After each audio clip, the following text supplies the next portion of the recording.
ഈ ഒരു ക്യാമ്പിൽ അഹോരാത്രം പണിയെടുത്ത മറ്റൊരു വിഭാഗമുണ്ട്, അധ്യാപകരാണത്. അന്ന് മുതൽ ഇന്ന് വരെ എണ്ണയിട്ട യന്ത്രം പോലെ പ്രവർത്തിക്കുന്നവർ.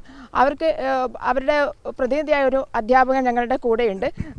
ഞങ്ങൾക്ക് ചോദിക്കാം, പക്ഷേ അന്ന് മുതൽ ഇന്ന് വരെ ഞാൻ കാണാറുണ്ട് രാത്രി കസേരയിലൊക്കെ ഇരുന്ന് ഒഴിഞ്ഞു നിൽക്കുന്ന അല്ലെങ്കിൽ താൽക്കാലികമായി ഉറങ്ങുന്ന നിങ്ങളെപ്പോലുള്ളവരെ എന്താണ് പറയാനുള്ളത്? ഞങ്ങൾ ഉരുള് പൊട്ടിയത് 2:30 മണിക്കാണ് അറിയുന്നത്. അപ്പോൾ 2:30 മണിക്ക് അറിഞ്ഞപ്പോൾ തന്നെ ഞങ്ങളുടെ സ്കൂളിലെ ദിലീപ് സാർ വിളിച്ചിട്ടാണ് ഇങ്ങനെ പറയുന്നത്. ഉടൻ തന്നെ ഞങ്ങൾ ഞങ്ങളുടെ കുട്ടികളെ വിളിക്കുന്നു. ആ കുട്ടികൾ സുരക്ഷിതരാണെന്ന് നോക്കുന്നു. എന്നിട്ട് അവിടെ നിന്ന് അല്ലെങ്കിൽ വേഗം മറ്റു സ്ഥലങ്ങളിലേക്ക് മാറാൻ പറയുന്നു. അതിനുശേഷം ഞങ്ങൾ അധ്യാപകരെത്തിയത് സ്കൂളിലേക്കാണ്. ഞങ്ങൾ മറ്റുള്ള ഡിപ്പാർട്ട്മെൻറ്റ് വിളിച്ച് പറഞ്ഞിട്ടോ ഒന്നുമല്ല. ഞങ്ങൾക്ക് ഇതിനു മുമ്പ് പുത്തുമല ദുരന്തം ഞങ്ങളെ പഠിപ്പിച്ച ചില പാഠങ്ങളുണ്ട്. അതുകൊണ്ട് തന്നെ മാഷ് ഉടൻ തന്നെ ഞങ്ങളോട് ആവശ്യപ്പെടുകയാണ് സ്കൂളിലെത്താൻ. മറ്റുള്ളവർ എത്തുന്നതിന് മുമ്പ് തന്നെ നമ്മളെത്തി അവർക്ക് മറ്റൊരു വീടൊരുക്കാനാണ് നമ്മൾ ശ്രമിച്ചിട്ടുള്ളത്. അതിനുശേഷം ഇന്ന് വരെ ഈ സ്കൂളിലുള്ള മുഴുവൻ അധ്യാപകരും എല്ലാ ദിവസവും ഇവിടെ വരികയും രാത്രി ചുമതല ഉൾപ്പെടെ ചെയ്യുന്ന രൂപത്തിലേക്ക് എല്ലാവരും മാറുകയാണ്. അത് മറ്റു സ്കൂളിലെ അധ്യാപകരാകട്ടെ, മറ്റ് സംഘടനാ പ്രവർത്തകരായിക്കോട്ടെ, എല്ലാവരും തന്നെ ഒറ്റക്കെട്ടായി ഈ ജനതയെ രക്ഷിക്കാൻ വേണ്ടിയിട്ടുള്ള വലിയ പ്രവർത്തനത്തിലാണ് നിൽക്കുന്നത്. വെള്ളാർമല സ്കൂളിലെ അധ്യാപകരെ അന്ന് തന്നെ നിങ്ങൾ ഇങ്ങോട്ടേക്ക് സ്വീകരിച്ചു? വെള്ളാർമല സ്കൂളിലെ മുണ്ടക്കൈ സ്കൂളിൽ 2 സ്കൂളിലെയും അവരാണ് ഏറ്റവും കൂടുതൽ മാനസിക സംഘർഷം അനുഭവിച്ചുകൊണ്ടിരിക്കുന്ന ഒരു സന്ദർഭമാണ്. അവരുടെ കരച്ചിലുകളൊക്കെ തന്നെ ഞങ്ങളുടെയും കൂടെ കരച്ചിലുകളാണ്.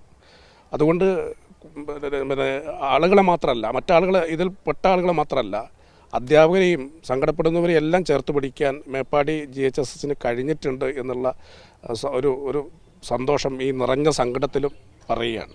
പക്ഷേ മറ്റൊരു കാര്യം, ഈ വിദ്യാഭ്യാസപരമായുള്ള സർട്ടിഫിക്കറ്റുകളൊക്കെ കേന്ദ്ര സർവകലാശാലയിലേക്ക് ഒരു കുട്ടിക്ക് ഇന്നലെ അത്യാവശ്യമായ ഒരു സർട്ടിഫിക്കറ്റ് ആവശ്യമെന്ന് മുഹമ്മദ് നബിയിലാണെന്ന് തോന്നുന്നു. അത് പെട്ടെന്ന് തന്നെ മന്ത്രി ശരിയാക്കി കൊടുത്തു എന്നുള്ളൊരു വാർത്ത വരുന്നു. അത് ഞങ്ങൾ ക്യാമ്പിൽ നിൽക്കുന്ന അധ്യാപകരെ ഞങ്ങളുടെ സുഹൃത്തുക്കളൊക്കെ തന്നെ പലപ്പോഴും വിളിക്കാറുണ്ട്.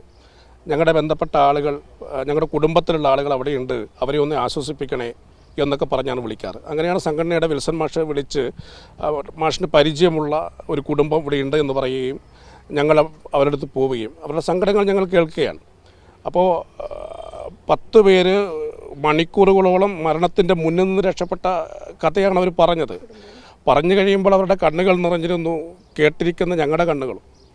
പോരാനിറങ്ങുമ്പോഴാണ് അവർ പറഞ്ഞത്, ഇത് മകനാണ്, ഇപ്പം CUT എൻട്രൻസ് എഴുതിയിരിക്കുകയാണ്, ഒരു രേഖയും കയ്യിലില്ല, വീട് തകർന്നു പോയി സാറേ, ഇതുകൂടെ കിട്ടിയില്ലെങ്കിൽ ഇവൻ തകർന്നു പോകും. ആ സ്വരം ഞങ്ങളുടെ മനസ്സിലുണ്ടായിരുന്നു. ഞങ്ങൾ ഉടൻ തന്നെ ബന്ധപ്പെട്ട ആളുകളെ വിളിക്കുകയാണ്,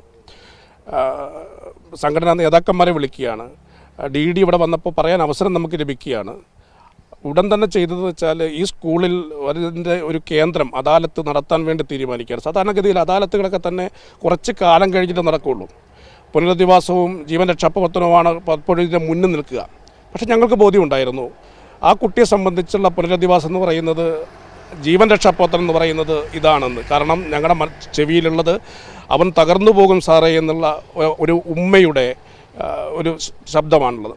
അപ്പോൾ ഇവിടെ തന്നെ അദാലത്ത് തുടങ്ങുകയും അദാലത്തിൻ്റെ പ്രവർത്തനങ്ങൾ ആരംഭിക്കുകയും അപേക്ഷ സ്വീകരിക്കുകയും ഞങ്ങളുടെ സ്കൂളിലെ തന്നെയുള്ള ദിലീപ് സാറിനെ തന്നെ ചുമതലകൾ ഏൽപ്പിക്കുകയും അതിൻ്റെ രേഖകൾ നീക്കിയ അടിസ്ഥാനത്തിലുമാണ് ശ്രമഫലമായിട്ടാണ് ഇന്നലെ ബഹുമാനപ്പെട്ട വിദ്യാഭ്യാസ മന്ത്രിയുടെ പോസ്റ്റ് ഞങ്ങൾ കാണുന്നത്. ആ കുട്ടിക്ക് SSLC സർട്ടിഫിക്കറ്റും മറ്റ് സർട്ടിഫിക്കറ്റുകളും കൊടുക്കും എന്നുള്ള അറിയിപ്പ് കേൾക്കുന്നത് ഇന്ന് അദാലത്ത് സ്കൂളിൽ വെച്ചിരിക്കുന്നത്.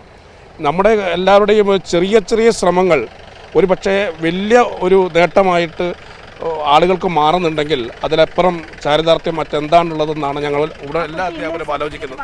ആ കുട്ടി ഇന്ന് സർട്ടിഫിക്കറ്റ് വാങ്ങും എന്നാണ് അറിയാൻ കഴിഞ്ഞത്. ആ കുട്ടിയെ മന്ത്രിയുടെ അടുത്ത് എത്തിക്കാനുള്ള ക്രമീകരണങ്ങളൊക്കെ തന്നെ ഇതിൻ്റെ ചുമതലയുള്ള ദിലീപ് സാറ് ചെയ്തിരുന്നു. അതുകൊണ്ട് തന്നെ ആ കുട്ടി ഞങ്ങൾ നേരിട്ട് ഇപ്പം കണ്ടില്ല.